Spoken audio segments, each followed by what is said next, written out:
Hello guys. So ಬೆಂಗಳೂರಿಂದ Kishore bro ಮತ್ತು doctor ಬಂದಿದ್ದರು. ಸೊ ಅವರನ್ನು ನಾನು ಅಲ್ಲೇ ಒಂದು ದೇವಸ್ಥಾನಕ್ಕೆ ಕರ್ಕೊಂಡು ಹೋಗುವಂಥ ಪ್ಲ್ಯಾನ್ ಹಾಕಿದೆ. ಬಟ್ ಅನ್ಫಾರ್ಚುನೇಟ್ಲಿ ಅವರಿಗೆ ವಾಪಸ್ ಮನೆಗೆ ಹೋಗ್ಲಿಕ್ಕಿದ್ದಕ್ಕೆ ಪ್ಲೇಸ್ ಚೇಂಜ್ ಮಾಡಿ ಅವರನ್ನು ಡೆಲ್ಟಾ ಪಾಯಿಂಟಿಗೆ ಕರ್ಕೊಂಡು ಹೋದೆ. ಆಬ್ವಿಯಸ್ಲಿ ಇವಾಗ ಮಳೆ ಬಂದಿರಲಿಕ್ಕೆ ಹೋಗಿ ನೀರು ಜಾಸ್ತಿ ಇತ್ತು.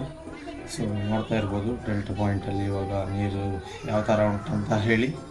ಸೊ ಇಲ್ಲೇ ಒಂದು ಸ್ವಲ್ಪ ಟೈಮ್ ಸ್ಪೆಂಡ್ ಮಾಡಿಕೊಂಡು ಹಾಗೆಯೇ ಒಂದು ಸಣ್ಣ ರೇಂಜಲ್ಲಿ ಫೋಟೋಶೂಟ್ ಮುಗಿಸ್ಕೊಂಡ್ವಿ. ಮತ್ತು ಇಲ್ಲಿಂದ ಸೀದಾ ನಾವು ಹೊರಟದ್ದು ಬ್ರಹ್ಮಾವರದಲ್ಲಿರುವಂಥ ರಾಯಲ್ ಇನ್ನಿಗೆ. ಅಲ್ಲಿ ಊಟ ಮುಗಿಸ್ಕೊಂಡು ವಾಪಸ್ ರಿಟರ್ನ್ ಬಂದ್ವಿ. ಅವರಿಗೆ ಚಾರ್ಮಾಡಿ ಘಾಟಾಗಿ ಹೋಗಬೇಕಿತ್ತಂತೆ. ಸೊ ಇಲ್ಲಿಂದ ಅವರನ್ನು ಕಳಿಸಿಕೊಟ್ಟೆ. ಸೊ ನಾನು ಕೂಡ ನನ್ನ ಮನೆಗೆ ವಾಪಸ್ ಬಂದೆ.